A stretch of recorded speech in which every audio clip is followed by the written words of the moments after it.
नमस्कार। ज्योतिष शास्त्र में श्रद्धा और विश्वास रखने वाले सभी जातकों का पारलौकिक जगत चैनल में बहुत बहुत स्वागत है। ग्रहों के राजाधिराज भगवान भुवन भास्कर सूर्यदेव 17 सितंबर 2022 को राशि परिवर्तन करेंगे और स्वराशि सिंह राशि को छोड़कर अपने परम मित्र बुध की राशि कन्या राशि में गोचर करेंगे और 17 अक्टूबर तक कन्या राशि में ही गोचर करेंगे। कन्या राशि में सूर्य का गोचर अत्यंत शुभ और श्रेष्ठ फल देने वाला होगा, क्योंकि कन्या राशि के 3 नक्षत्र होते हैं, उत्तरा फाल्गुनी, हस्त और चित्रा नक्षत्र।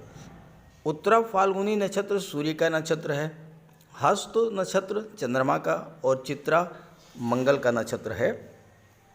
सूर्य का गोचर पहले उत्तरा फाल्गुनी नक्षत्र में, फिर हस्त में और फिर चित्रा नक्षत्र में होगा और इस तरह से सूर्य पहले अपने नक्षत्र में, फिर अपने मित्र चंद्रमा और मंगल के नक्षत्र में गोचर करेंगे।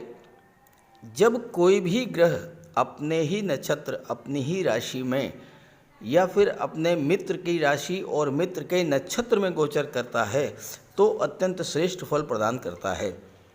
तो इस तरह सूर्य का ये गोचर अत्यंत श्रेष्ठ फल देने वाला होगा और 1 माह के लिए अत्यंत दुर्लभ ग्रह गोचर आपकी कुंडली में बनेगा और आपको इसका पूरा लाभ लेना चाहिए, क्योंकि सूर्य सरकारी नौकरी के कारक हैं, उच्च पद के कारक हैं, मान सम्मान के कारक हैं, पावर और अथॉरिटी के कारक हैं।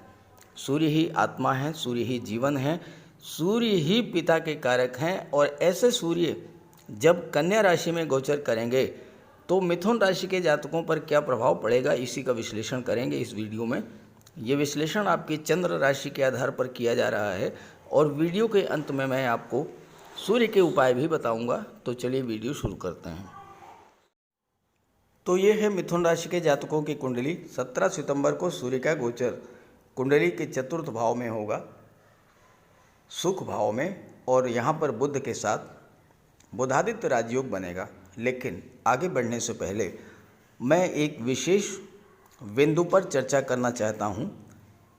पिछला महीना आपके लिए कैसा गुजरा होगा? 17 अगस्त से 17 सितंबर के बीच का जो समय है वो कैसा आपके लिए रहा होगा? क्या क्या परेशानियाँ, क्या क्या दिक्कतें आपके जीवन में आई होंगी और वो क्यों, किस वजह से आपको ये परेशानियां झेलनी पड़ी होंगी, पहले एक नज़र इस पर डाल देते हैं। और अगर ऐसा हुआ हो आपके साथ तो ज़रूर कमेंट कीजिएगा ताकि आपके साथियों को भी जानकारी मिले।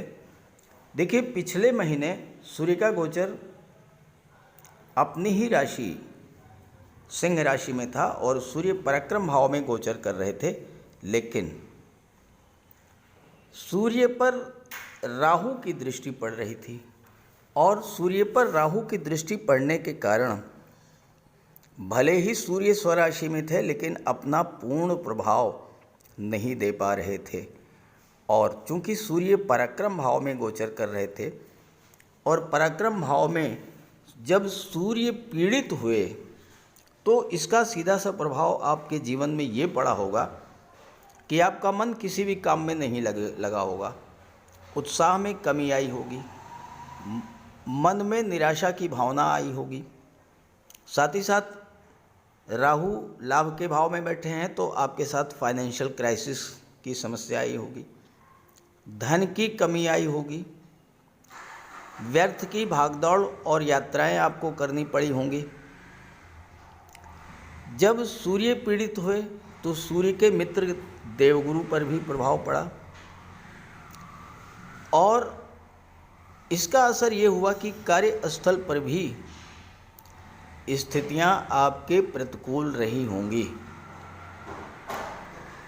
बॉस से या पिता से आपके संबंध खराब हुए होंगे, मन में भटकाव की स्थिति आई होगी, जॉब की तलाश थी तो उसमें भी असफलता मिली होगी और विदेश जाने की योजना में भी विघ्न बाधाएं आई होंगी। साथ ही साथ आपका बुद्धि बल भी प्रभावित हुआ होगा और आप किसी भी मामले में सही निर्णय नहीं ले पाए होंगे। चूँकि शनि वक्री हैं और अष्टम भाव में गोचर कर रहे हैं। जब सूर्य पीड़ित तो सूर्य के मित्र और शत्रु दोनों ही पीड़ित होंगे। तो स्वभाव में एक अजीब सा रूखापन आया होगा। क्रोध की अधिकता के कारण दाम्पत्य सुखों में कमी आई होगी।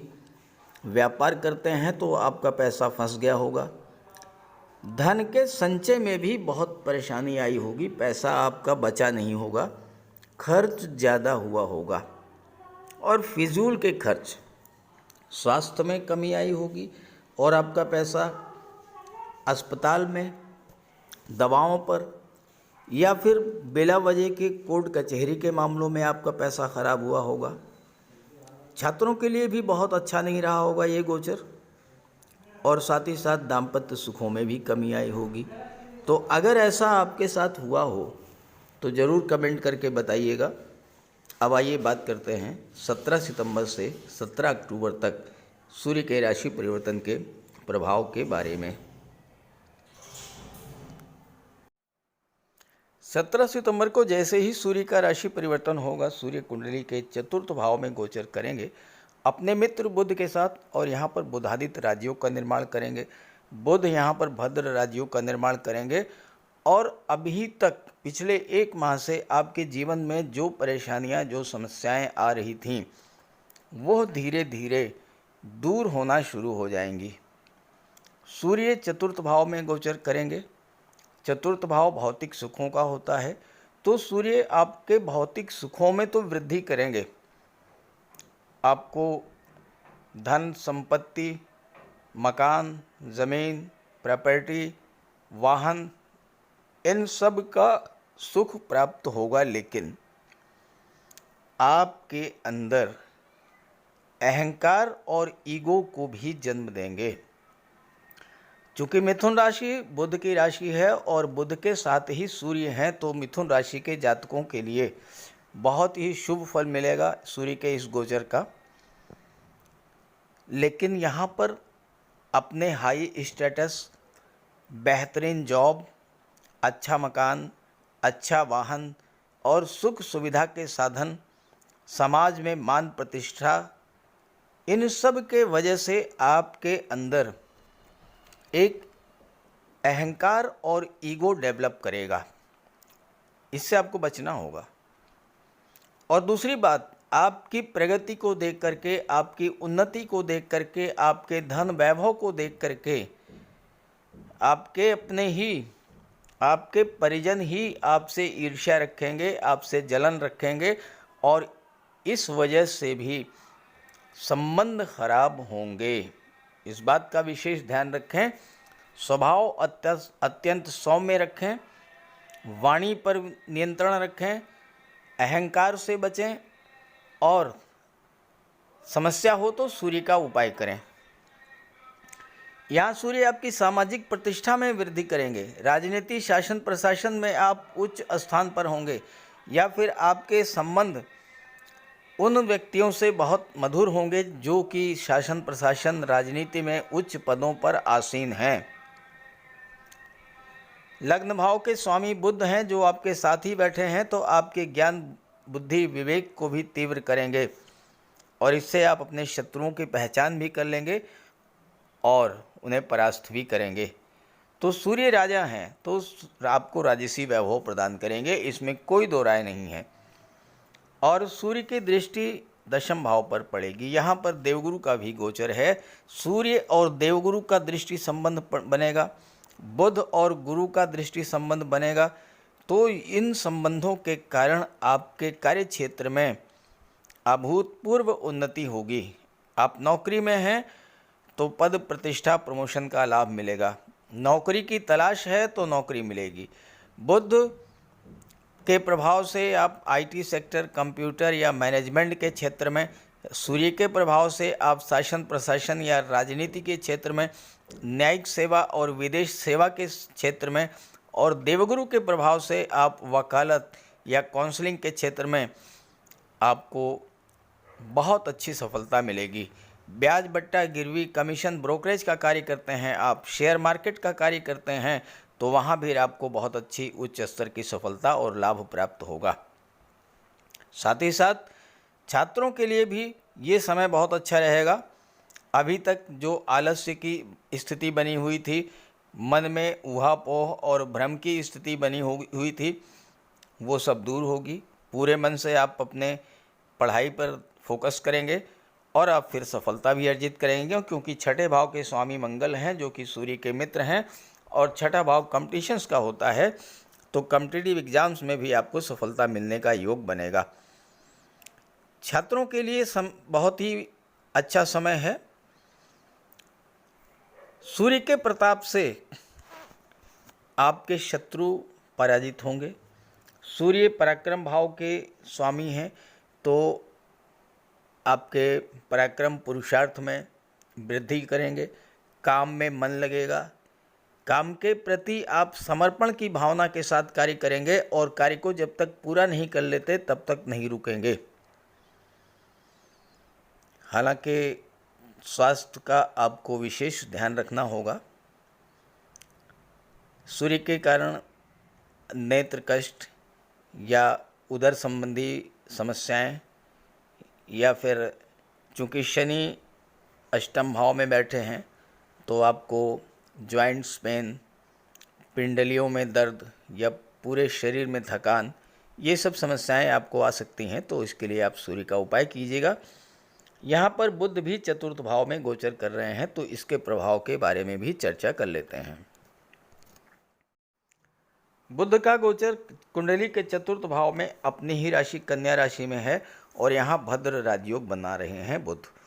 भद्र महापुरुष राजयोग कुंडली में तब बनता है जब बुध का गोचर केंद्र के भाव में हो और वह अपनी स्वराशि या उच्च की राशि में गोचर करें। तो यहाँ बुध उच्च की राशि कन्या राशि में गोचर कर रहे हैं और केंद्र के भाव में हैं, तो भद्र महापुरुष राजयोग बनता है। महापुरुष का अर्थ होता है सक्षम व्यक्ति, और ज्योतिष शास्त्र में 5 भद्र महापुरुष राजयोग बनते हैं।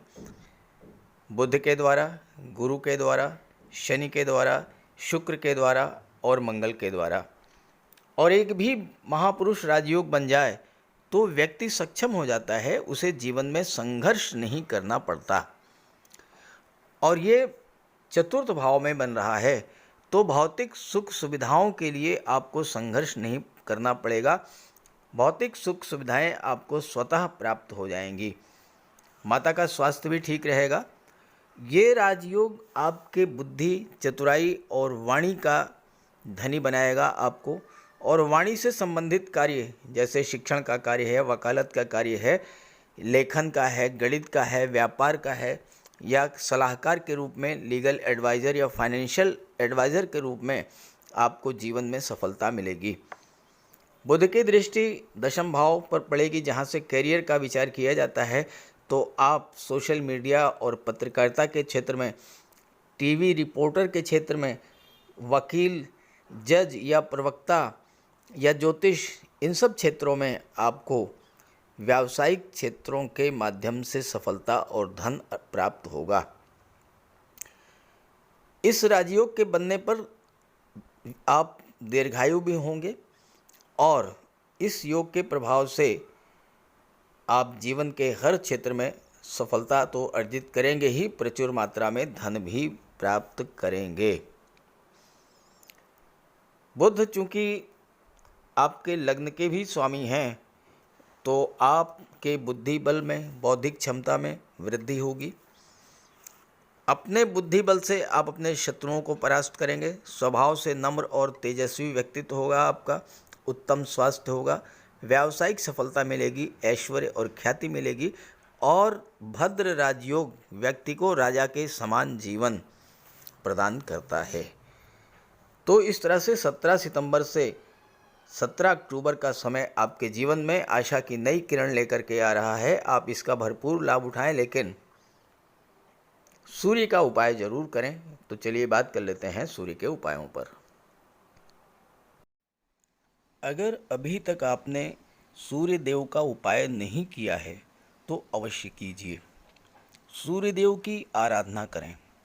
खास करके छात्रों को या जो कॉम्पिटिटिव एग्ज़ाम्स की तैयारी कर रहे हैं, उन्हें तो सूर्य के उपाय अवश्य करने चाहिए। सूर्य आत्मा के कारक हैं।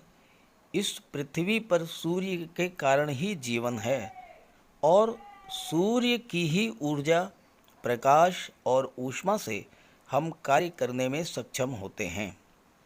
सूर्यदेव की आराधना करेंगे, आत्मा को बल मिलेगा, आत्मविश्वास में वृद्धि होगी, कार्य करने की ऊर्जा प्राप्त होगी, जीवन में रोशनी आएगी, भाग्य चमक जाएगा और फिर आप सफलता की सीढ़ियां चढ़ते चले जाएंगे।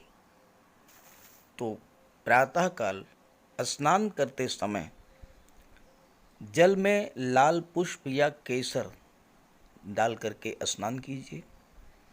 इसके बाद सूर्योदय से 1 घंटे के भीतर सूर्य देव को अर्घ्य दीजिए। तांबे के लोटे में जल, अक्षत, लाल पुष्प, रोली, लाल चंदन ये डाल करके सूर्य देव को अर्घ्य दीजिए। ध्यान रखें कि सूर्य देव को अर्घ्य 3 बार में देना है। 1 लोटे जल को आपको 3 बार में अर्घ्य देना है और साथ ही साथ इस बात का ध्यान रखना है कि जो जल है वो आपके पैरों पर ना गिरे। इसके बाद गायत्री मंत्र का जाप करें, आदित्य हृदय स्तोत्र का पाठ करें। छात्रों को तो सूर्य का ये उपाय नियमित रूप से करना चाहिए क्योंकि सूर्य ही सरकारी नौकरी के कारक हैं और आज के युग में हर छात्र का सपना होता है कि वो आईएएस बने, आईपीएस बने या शासन प्रशासन में उच्च पदस्थ अधिकारी बने और सूर्य इन सब के कारक होते हैं। सूर्य पिता के कारक हैं। पिता का सम्मान कीजिए, उनकी सेवा कीजिए, उनके मार्गदर्शन में आगे बढ़िए। यदि किसी तरह का कोई विवाद भी है तो उसे भुला दीजिए और उन्हें किसी तरह का कष्ट तो बिल्कुल न दें। इससे सूर्यदेव को बल मिलेगा। सूर्यदेव को बल प्राप्त हो इसके लिए रविवार को नमक का सेवन न करें। दलिया, दूध, दही, गुड़, गेहूं की रोटी इन सब का प्रयोग करें। रविवार के दिन सूर्यदेव को अर्घ्य देने के बाद एक तांबे की अंगूठी या तांबे का छल्ला ये धारण करें और जितनी आपकी क्षमता या सामर्थ्य हो यथाशक्ति लाल वस्त्र, गुड़, गेहूं, मसूर की दाल या तांबे का दान करें। गौ माता की सेवा करें, उन्हें रोटी दें, चींटियों को चीनी दें, मछलियों को आटे की गोली खिलाएं। ध्यान रखें कि जो भी उपाय करें यो पूरे मन से करें। उपाय करते समय सूर्यदेव का ध्यान करें और साथ ही साथ अहंकार और क्रोध इनसे दूर रहें। आप ये उपाय करके देखिए, जीवन में इतना बड़ा परिवर्तन आएगा कि आप कल्पना नहीं कर सकते। तो मेरी बात से सहमत हों तो उपाय शुरू कर दीजिए और वीडियो अच्छा लगा हो तो अपने साथियों को, मित्रों को भी ज़रूर शेयर कर दीजिएगा। नमस्कार।